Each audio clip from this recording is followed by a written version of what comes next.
No, he's got it. He's got it. He's got it. Shoot it. I don't got it.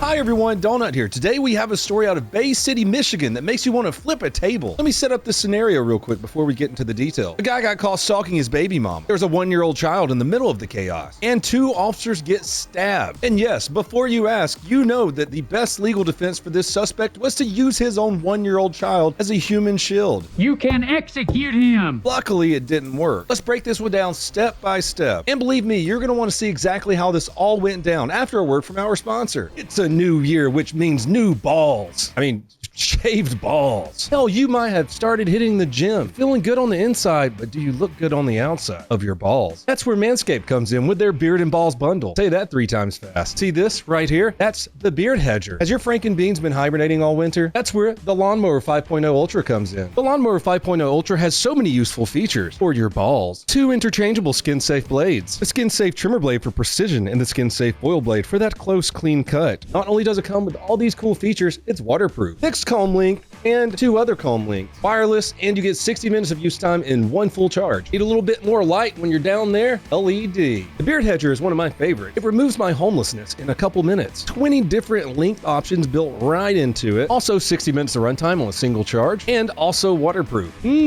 Save some money by getting the Beard and Balls bundle. Manscaped has a 30-day money-back guarantee, meaning you can try these products risk-free. Right now, you can get 20% off plus free international shipping by going to manscaped.com and using the code DONUT. That's manscaped.com. Use the code DONUT for your balls. I know everyone wants to see a toddler being used as a human shield during an arrest, but before we get into one of the worst fathers, let's talk about one of the worst roommates. Oh my God, they were roommates. In this incident, we get to see an officer decorate himself for Christmas before he delivers some government-issued find out. A little bit of FAFO action. This all kicked off at around 9 p.m. when deputies responded to a 911 call with a disturbance between neighbors. The caller, a 47-year-old man, said that he had been assaulted by his neighbor. When the deputies arrived, though, it was immediately clear that the caller was not in a great state of mind. This people can go around hitting people for no goddamn reason. That time? Yeah, you want people to take care of you. I'll crash this chair. I'm 10-4. I'm on the wrong He's side. lucky I didn't grab a hold of him and kill him. From the footage, it was pretty obvious that the caller had lost it from the jump. This dude was out there yelling threats, including straight up saying that he was going to kill his neighbor. So he basically called the cops on himself. He was literally yelling at his neighbors, "I'm gonna kill you!" Excuse me, 911, yes, my neighbor assaulted me. You're going to jail. And credit to the deputies because they tried to de-escalate the situation right then and there instead of hauling him off to jail right away. I would have killed him on self-defense if I would have got a hold of him. Paul, relax. Yeah? Well, you tell him that. Because if I would have got a hold of him, I would have snapped his neck and he would have been dead. But it wasn't working because in this next clip, you can see the caller actually threatening another neighbor while the officers are talking to him. He is so smart. SMRT. Okay. He was standing outside. It was 2 of them. Okay. All right, cool. Do you see what apartment they went into? Okay. Give me a sec, all right? The caller turned suspect, then continued to escalate the situation. He eventually retreated into his 2nd floor apartment where he refused to come out. At this point, the deputies decide to Baker Act the suspect. The Baker Act is a Florida law that allows authorities to detain someone for mental health evaluation if they are a danger to themselves or others. And trust me, this act is pretty useful in Florida. Holy shit, you know what just popped into my head? You remember a couple of years ago, I think it was the same year, there were 2 people on that synthetic weed that ate another person. Wait, one of the guys is still alive if I remember correctly. Guys, eyeballs ate out. Anyways, back to the story. They try to talk our suspect out of his 2nd floor apartment, but he's not having any of it. No, I ain't doing nothing to you. Jason, listen. I ain't doing nothing to you. This dude is completely f***ing losing it and goes full-on Florida man. Deputies hear a woman screaming from inside of the apartment. We call that exigent circumstances. The deputies look through the window and they see the guy holding a knife because it's Florida and he's crazy, and of course he is. Relax. Hey man, just calm down, okay? Jason. It's okay. Put the... Put the knife down. This is the moment where everything changes. He grabs a woman, later identified as an adult female resident, aka roommate, and drags her to a back bedroom. Like I said in the beginning, worst roommate ever. Now it's not just a crazy guy telling his neighbors he's going to kill them. This is a hostage situation with a barricaded suspect. Do they back off and call SWAT in and wait hours and see if the woman's dead? Nope, we got Deputy f***ing Badass here. No, he's got it. He's got her. He's got her. Shoot her. I don't got it.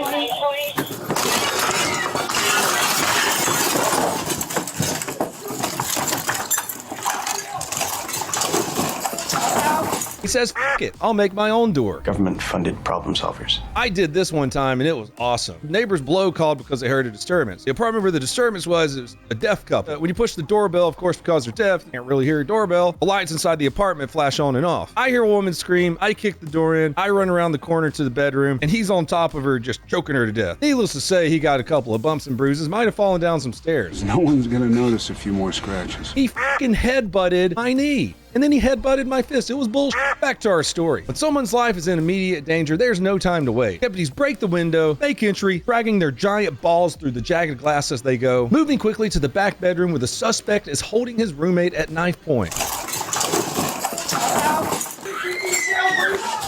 Ray, they're taking me to jail. Put the knife down right now. Put it down. Knife down right now. Knife down right now. Put it down. Knife down right now. Put it down. You can see the deputy leading the team into the room here. The suspect refuses to drop the knife despite orders given by police and being a little bit outgunned. The woman is frantic and screaming for good reason. He just keeps pressing his knife against her. Obviously, deputies have no other choice. Heat surprise, violence of action. Put the knife down right now. Put it down. You're gonna get shot. Knife down right now. Put it down. Knife down right now. Put it down. You're good.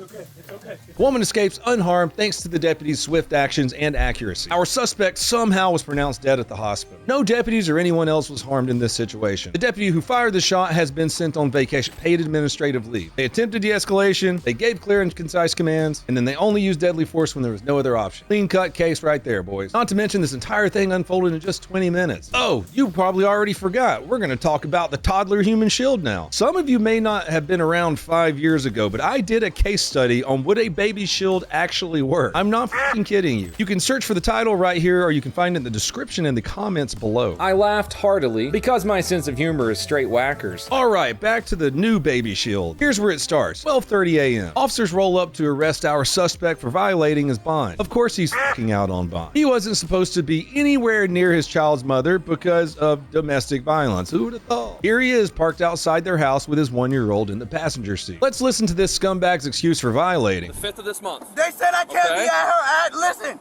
I know my bond conditions. Right. They say I can't be at her address. Yep. Which is correct. correct. My aunt stays 2 doors down. I had no contact with her. Okay, listen. They dropped my son off to my aunt. Yelling isn't gonna help. Okay, well, y'all trying to say I violated my bond, and I didn't. We have probable cause to believe that you violated your bond. Okay. So I'm not doing it. You are. I haven't been at her house, so I haven't violated my bond. Pretty convenient. I wonder if that's true. Your aunt already told me she hasn't seen you all day. She already told me that. We already talked to everyone, Eshawn. I've been at her house and I haven't. We already told you. Sadly, it's a pretty routine deal for police officers to deal with bullshit like this. Officers try to explain the situation, but you can tell the guy just isn't on board.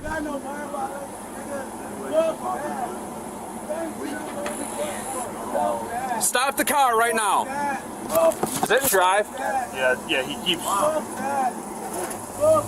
keeps changing gears. I don't want to break the window because the kids. I know. Break the back window and see if you can. We're gonna break your window and take you out of the car. We're breaking your window and taking you out. You said what? We're gonna break your window and drag you out of the car unless you unlock the door right now. Bro? I told you, you're under arrest. All right, I hope y'all ready for that, bro, because y'all kicked my window in. I'm not going down. It's gonna be more than just a resisting of arrest, bro. No. Y'all gonna have to take me out this in a body bag, I promise you. Just unlock the car. Y'all gonna have to kill me. This is the exact product of fatherless homes. You can actually hear the officer's genuine concern for the child in the car. It's clear they're more worried about the child's well-being than the father. The lack of care from this guy is absolutely fucking disgusting. And this isn't even the worst of it. If neglecting his own child wasn't enough, this is where it starts to spiral out of control. Oh, you thought that what we saw was out of control. Just wait, there's more. Here's where the wheels start to come off, but figuratively, not literally yet. He starts screaming and just flailing around in the Jeep with the kid still inside. It's pretty obvious at this point, especially when the child's inside of the vehicle, that this isn't going to end with a handshake or a "thank you, sir, have a nice day." If y'all hurt my son in the process, I promise you, I'm gonna Unlock the car. I'm gonna do something to one of y'all. Unlock the car right now. I'm gonna do something to Unlock it right now. Unlock the car. Put the kid down. Scott, can you get your car behind him and block him in any way? It gets even more frustrating. Instead of just stepping out of the vehicle and talking to police like a rational human being, he takes his 1-year-old, puts his 1-year-old in his lap. Officers are trying to keep things calm while telling him, "Hey dude, you're under arrest." It gets worse. Some bystanders make sure to come over and just pour a little bit of gasoline on the fire. You guys, all of you guys need to go inside right now. Okay? Hey, guys, please, you're not, this is not anything on me to do inside, okay? Y'all gonna have to. And I promise you, bro. Y'all gonna have to, bro. It's a pretty common occurrence for bystanders to jump in and just make things 10 times worse, especially screaming females. I don't know what it is, but you cannot have a police interaction or arrest without a screaming female in it. I feel like there should be a law where we hold these people accountable too. Officers are doing their best to still try and de-escalate the situation so the child doesn't get hurt. It becomes clear the guy isn't going to budge, so the officers make the call to break the window. Hey.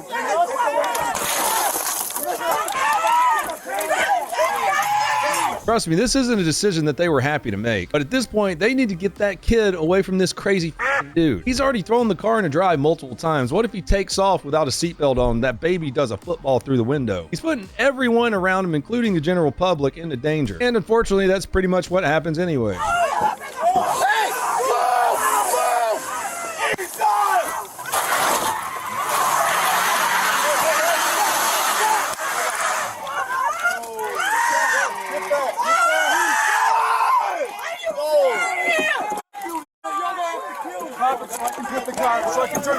There it is. He rams the Jeep into a police car. At this point in the chaos, one of the officers sees that this might be the opportunity to rescue that child. Suspect is a little distracted. I will get him myself.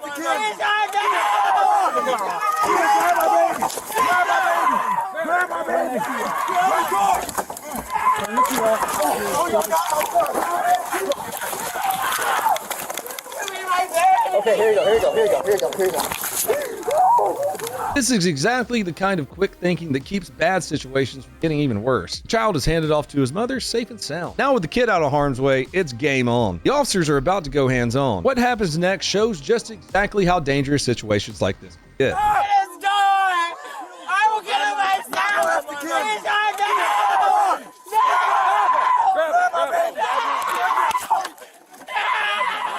oh, y'all got my son.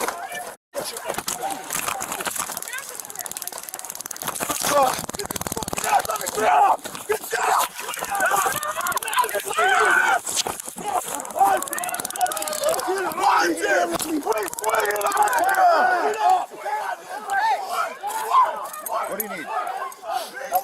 Get his other arm.